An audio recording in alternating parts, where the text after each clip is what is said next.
Baby, you're all that I want. I started high school. You're lying here in my arms. I made the honor roll. Finding it hard to believe. I hope you're proud of me. Heaven. I'm also on the soccer team. Love is all that I need. Can you see me on And the I field? found it there in your heart. It isn't too hard to see. I've started thinking about We're in colleges. heaven. Do you think I could be a doctor? Now our dreams are coming true. Through the good times and the bad. I know you'll be with me when I walk down the aisle. Standing there by you. I try not to be sad, Baby, you're all that I want. but it hurts. When you're lying here in my arms, finding it hard to believe we're in heaven. I hope you know you're my hero. Love is all that I need, and I found it there in your heart. It isn't too hard to see we're in heaven. I love you so much.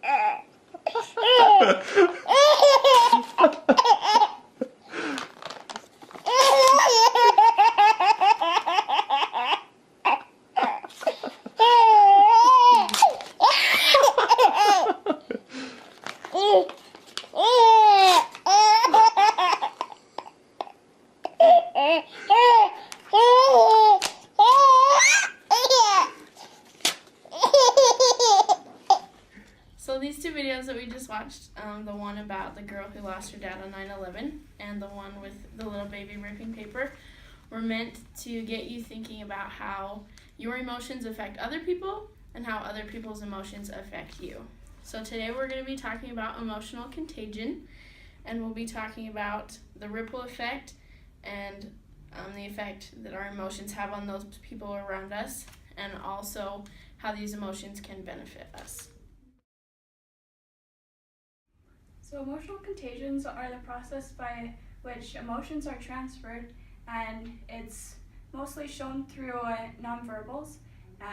If you're excited, you have eye contact, and you're more animated, and you have more gestures, and your tone of voice is higher, and your pace is a little quicker. But if you're sad, your posture is more closed off and withdrawn, and you have a more quiet voice. And a scientist studying emotional contagions said words are central to understanding ideas, yet are least important for understanding emotions. Okay, so the video we showed at the beginning of the class with the baby laughing at the paper ripping, we showed it to a couple of our friends, so roommates, random students, coworkers, everybody, anybody who would watch it. And when we were observing them, we saw that not one person had a negative emotion. It was all 100% happy. They were all laughing. And the response, when we asked them what they were laughing at, it wasn't because the paper was ripping the baby was laughing at, it was because the baby was laughing. So that was the nonverbals of him laughing, and it was contagious to everybody else watching it.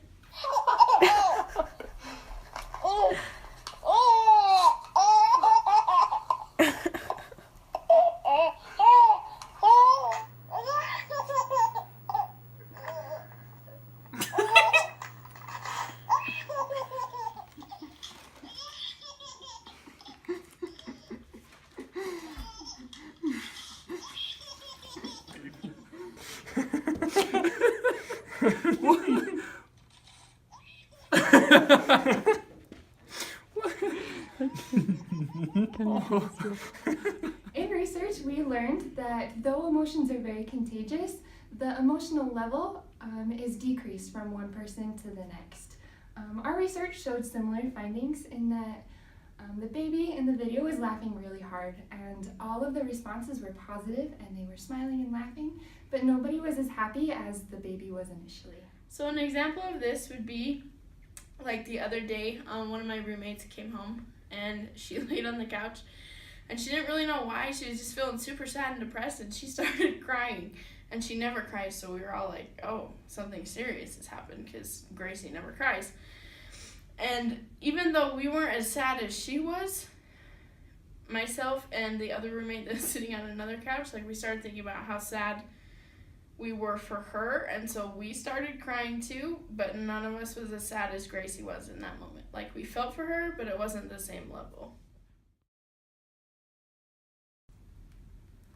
In that example, we saw the transfer of emotion from one roommate to the next. We see this a lot in emotional contagions because it's a ripple effect that starts with one person and expands out to more and more people that they come in contact with. We saw this in our own research as we viewed them for them watching the video. Groups seem to have more of an emotional response and laugh harder or laugh more, because they would feed off of each other. They would look at each other and start laughing harder or more. In 2012, Cornell University did a study that took a random selection of 600,000 Facebook users, and they changed their feeds. So two groups, one was a positive feed and one was a more of a negative feed. And this caused the people that had those Facebook pages to take on that emotion of positive or negative, and the people that would have more of the negative feeds, they would lead to more negative behavior, and vice versa. The feeds that were more positive would lead to more positive behavior. Though this study was widely controversial, it was due to ethics. It was hard to study this type of emotional contagion on such a big scale. But if we look to history, we see many leaders that can give us examples of this, like Hitler in his spreading of hate throughout an entire country, or in Martin Luther King in his message of spreading love. In a smaller scale, like a classroom or a group of friends, emotions can be spread just as easily. So in my senior year, I took government, and you would think it's like a really boring class, but the teacher, he had like a monotone voice, but he would do like jokes and like just random statements, and me and my friends, we would all laugh, and just by us laughing, it spread throughout the whole classroom. So I have an example of the ripple effect with my family. My mom, my sister, my niece, and I went shopping over the weekend, and my niece, she is a sophomore in high school, and she's in a human development class, so she has to have the electronic baby that keeps you up at night and cries all the time. You have to feed it and change its diaper and change its clothes, and it's just really hard to do. I've had to do it before. And so she was super stressed, and when she came with us, her baby started crying. Like, it had been sleeping for an hour and a half solid, which it had never done before, and then it started crying, and she got sort of angry and uppity and irritated because people were being rude to her and giving her dirty looks because she's a teenager with a baby, and so she was getting super irritated and mad, and that made her mom get mad, which made me get mad, which made my mom get mad. So by the end of our trip, we were all just angry and irritated with one another and ready to go home.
Coca-Cola use the concept of emotional contagions to sell their product.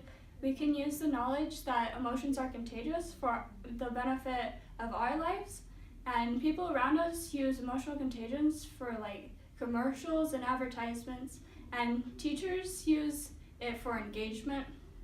And by understanding that emotions are contagious, we can use it to benefit the people around us in a positive way. You can control the emotional environment by being positive and making a change. If you're positive, it's going to go around and be positive for everybody else.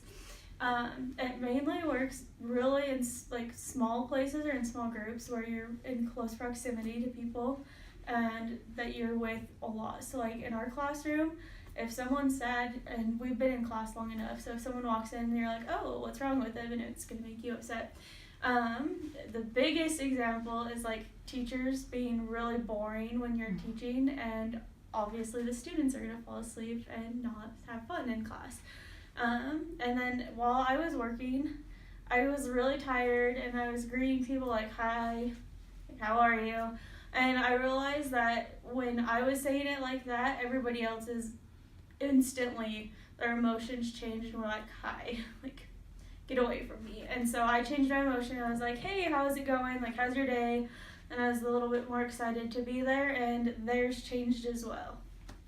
So in our group, while we were doing this project, one of the things I noticed is none of us complained that we were running out of time or that it was taking forever.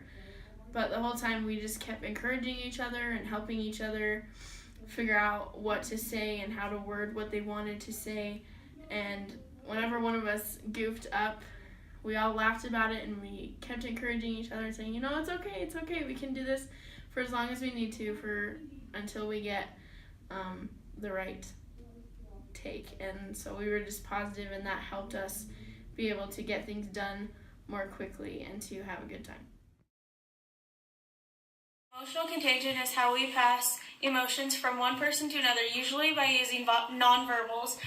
Like the historical leaders, Hitler spreading hate and Martin Luther King Jr. spreading love, they used emotional contagion to gain followers. Cornell also did a study with positive versus negative social media posts and the effects and behaviors they had associated with them. You can use emotional contagion to benefit you, like the Coca-Cola ad we showed at the beginning, and to better either your work environment or your classroom. You can also use it to help a roommate or family member.